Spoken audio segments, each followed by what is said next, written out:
Professional Rocket League is currently going through a meta change that's having a monumental impact. Tiene que ser el contragolpe ya.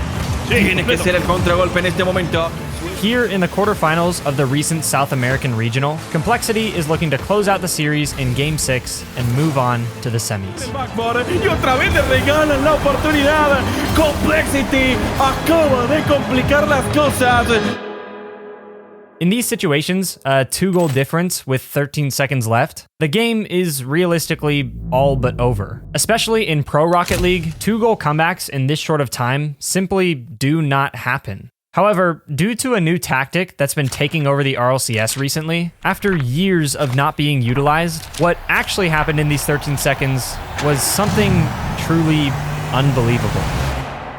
Somehow, in this short time, NIP scored twice to tie the game, take the victory in overtime, and then close it out in Game 7 for the series win. Not only that, but they also end up winning the next series in the semis and the grand finals after that to take home the entire regional championship, making these 13 seconds one of the biggest swings in Rocket League history. How was this even possible? Well, to truly understand the depth and meaning behind what happened in these 13 seconds, we'll first have to take a step back. The angle of the shot, it's right! Charlie! Oh, I cannot believe they've done it!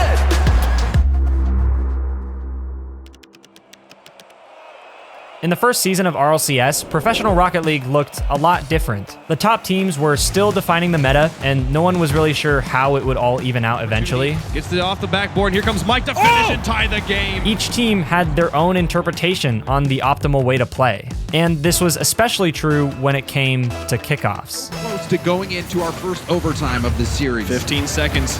Marky Duda pops this one up. Cookser's already up for it to try and get the angle. He passes over, and there's the shot from Mike. This team play. This is why we love Flipside. In Rocket League's history, kickoff innovation wasn't always super common. However, at the time, back in Season 1, a few pro teams had some pretty unique strategies to gain an early advantage, and Flipside tactics were definitely one of them. Rather than race to the center directly and attempt to force the ball into the opponent's half, Flipside would often completely mix it up by having the first guy turn to the side at the last moment, while one teammate stays back in goal to receive the ball, and the other heads straight for the mid boost on the side. Not only would this strategy completely throw the opponents off guard, but it would give Flipside two different passing options to immediately start a deadly counterattack. In the early days, Flipside was the only team that would consistently use this specific kickoff strategy, but other teams had their own ideas. Another strategy often used was this aggressive one, where one player would cheat to the mid boost on the side, while the other tries to force the kickoff into that direction.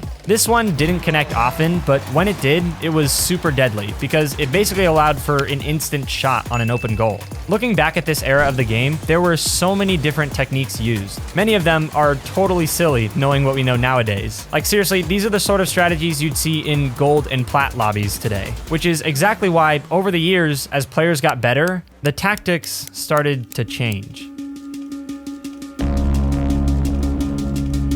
After Rocket League had been evolving for a few years, the meta for kickoffs became more and more solidified. While teams used to have a few different variations of kickoffs they'd pull out in different situations, over time, those slowly dwindled down to just one. Trying something different at this point became predictable and risky. The fake kickoff that once was really effective was now readable and easily punishable if you saw it coming. The anti-fake kickoff tech. It took us a few years. We had officially reached an era where trying new things on kickoff was no longer considered viable. The risk was far too high, and the chance of success was far too low. So as innovation died down, only one particular strategy became the golden standard for practically every professional team out there. It worked as follows. One player challenges the ball and takes a normal 50 with the opponent. Another player cheats up to follow up that challenge. And the last player grabs the corner boost behind the player taking the 50. This is what every professional team resorted to as the meta started to solidify. No matter which spawn positions the players would be in, they would always follow this same pattern of one guy cheating up and the other going for boost. Giving off the kickoff again, Carpet! The The reason this is so effective is because the coverage a team would have with this formation is extremely powerful. What I mean by that is after the 50-50 at the center of the field, the ball could kick out in pretty much any direction. It's different every time, and there's no way to fully predict it. But no matter which direction it went, it would usually benefit the team using this strategy. The only zone not being covered is this back corner, but that often wasn't super dangerous anyway because it was far away from the opponents too. Because this technique was adopted by literally every professional team out there, kickoffs quickly became just a dice roll to start off the play. Which team would start off with the advantage? It all depends on how that ball would kick out from the 50. But one day, some professional teams started to get tired of this and created a new era that, in due time, would eventually change how the game is played. We saw a double commit earlier on, 50 seconds left. In the North American Spring Series of 2020, Rogue and the Pittsburgh Knights find themselves in a tie game with short time on the clock. That's pass, shot, goal, Reynolds, corner pocket, the Knights tie. As I mentioned, every professional team at this point was using the exact same kickoff every single time, and it was extremely predictable. So to counter it, the Knights decided to try something different. Gyro, as the kickoff taker, speed flips to the ball immediately as AJ travels to collect the corner boost behind him. Everything normal so far. However, Reddles, instead of cheating up like in the normal strategy, he actually loops around to face his car in this direction. And you'll see exactly why in a second. At the last possible moment, Gyro cuts away from the ball and immediately shifts his focus to the opponent's second player behind, acting as both a fake on the ball and an aggressive bump attempt. The ball, of course, gets sent directly to Reddles, who now has the perfect angle to send it to his teammate for a wide open solo play. All the way to the Spring Series, they bring it here. A beautiful give and go for the Knights with 14 seconds left. I didn't think they had it in them, Jorby.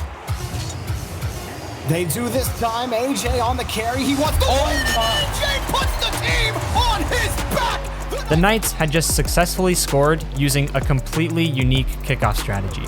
And the thing is, they didn't even fully do it properly. Gyro actually missed the demo on the opponent, but the fact that something different was used at all was more than enough to throw off the opponents and give them the chance they needed. This particular strategy would become known as the Spanish kickoff, and this was the earliest successful example of it I could find in professional 3v3. The Spanish kickoff actually started becoming popular in high-level 2v2 about a year prior, but after some slight modifications to make it work in threes, it turned out to be a true viable strategy for pro play. And it was the first step toward defining this new age of Rocket League kickoff. The fake kickoff, Turbo shoots and scores! Oh, I can't believe they pulled it off! Overtime in Game 5, Vitality come to life at the last possible moment. And do they put it away? No, defense is gonna open net and all! It was all for naught! Can they get a lead though? That's what we've been questioning. Oh no, he got him and he got With the close sheet right A goal here for himself, now up by 2, looking to close this one out. Touchdown, the pass, what a play! By mid-2023, kickoff strategies were officially back. They still weren't considered common, they were far from being an everyday thing, and some teams still kept to the same normal strategy every time. But every so often, someone would try something different, and sometimes even see immediate success from it. The main new kickoffs being used were the Spanish kickoff, as well as the traditional fake kickoff. The same strategy that was used all the way back in Season 1, but teams figured out how to make it even more surprising, so it was viable once again. Innovation was trending upwards, but even then, absolutely no one could have predicted what 2024 had in store for us. This right here is where everything changed. In Game 2 of the first European Grand Finals of the season, the clock is counting down with KCorp down by 1. Fortunately for them though, they find the equalizer after an incredible air bump pass play. like that can happen. With the game now tied, next comes the moment where Carmine Corp show us a completely new strategy that's never been seen in pro play before.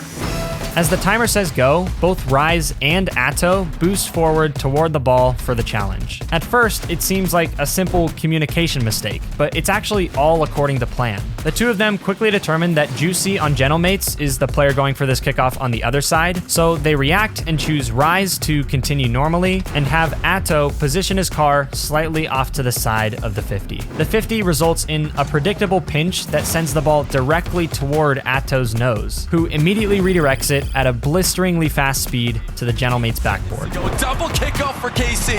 They're going for the big win, and they've got the nets open, but not the angle of the shot. It's Rise! Surely! I cannot believe they've done it!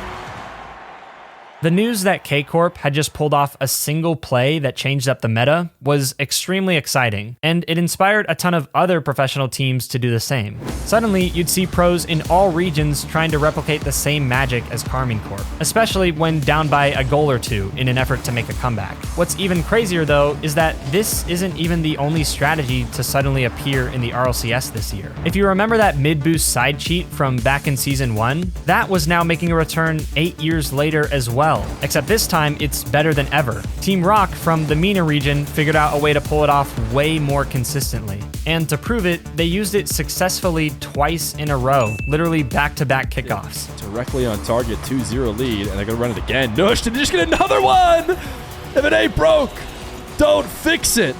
Another strategy, Vitality used this delay kickoff for an instant goal against Moist a couple months ago. Mistakes, it's an early goal. Oh my word. Another one, multiple teams have been seeing trying a fake kickoff combined with a fast cheat up for instant pressure. It's a pretty risky one, but can be dangerous when it works right. Teams like Space Station and KCorp have reached the point where it's rare for them to use the same kickoff strategy twice in a row. The meta has fully changed, and new strategies are still being experimented with as we speak. And with so much chaos and unpredictability, it's no surprise that it makes for absolutely incredible moments like these.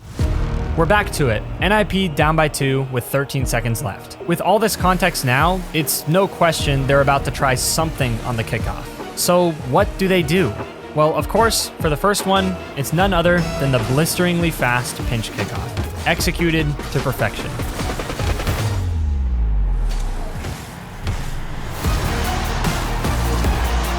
Suddenly, the win for NIP has shifted from being impossible to having a slight glimmer of hope, although still very small. NIP still need another goal to even have a chance, but obviously they can't just use the same strategy. So what they decide to do next is something so incredibly fearless. Astromik goes for the 50 as normal, but attempts to lose it back into his own half. Knight cheats up on the play extremely close behind, way more than normal, but ignores the ball as it rolls past him and immediately steals the mid boost on the side. And finally, Swift, instead of going for the corner boost, he cheats up aggressively along the curved boost path behind the kickoff taker. It's such a risky strategy, but with literally nothing to lose, it didn't matter if they got scored on. The ball fortunately rolls in Swift's direction, so he chips it up for himself before flicking it to his teammate, who now has full boost. Astromik, though, finds himself in a slightly awkward position to receive this ball. He doesn't really have many options, so he passes it mid off the ceiling in hopes that Knight can come take it over. Looking at this position from an outside perspective, it seems like this should be a free ball for complexity. But if we switch to Diaz's point of view, Knight is actually just barely off screen for him this whole time, meaning he's not fully aware of how much time he has to challenge this. So by some stroke of luck or insane game sense from NIP, Knight is able to beat Diaz to this ball and place it off the top curve of the backboard where the wall meets the ceiling. To those that play Rocket League, everyone knows that this is one of the hardest bounces to read in the game. The difficulty of predicting the ball's location and timing it properly is near impossible sometimes, even for the best in the world. And fortunately for NIP, Complexity's last remaining defender might just be in the worst possible position to read a bounce like this. Unsurprisingly, RazeBull jumps up, but completely misses the read, giving Astromik the exact opening he needs to tie the game.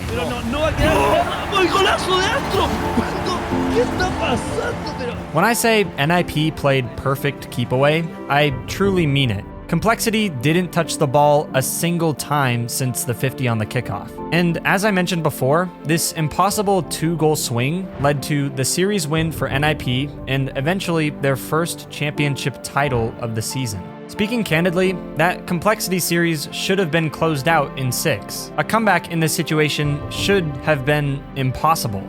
But thanks to 8 years worth of meta shifts, some risky and innovative tactics, and of course, brilliant execution, none of that came true, and the Rocket League meta is forever changed. If you enjoyed this video, please click the like button and subscribe if you want to see more. This video took a lot longer than usual to make due to the research, analysis, and especially the editing, but I always love working on these. If you have a story or topic you want to see me cover next, feel free to drop it in the comments. I'll be checking those out. But other than that, thank you for watching as always. I'll see you in the next one.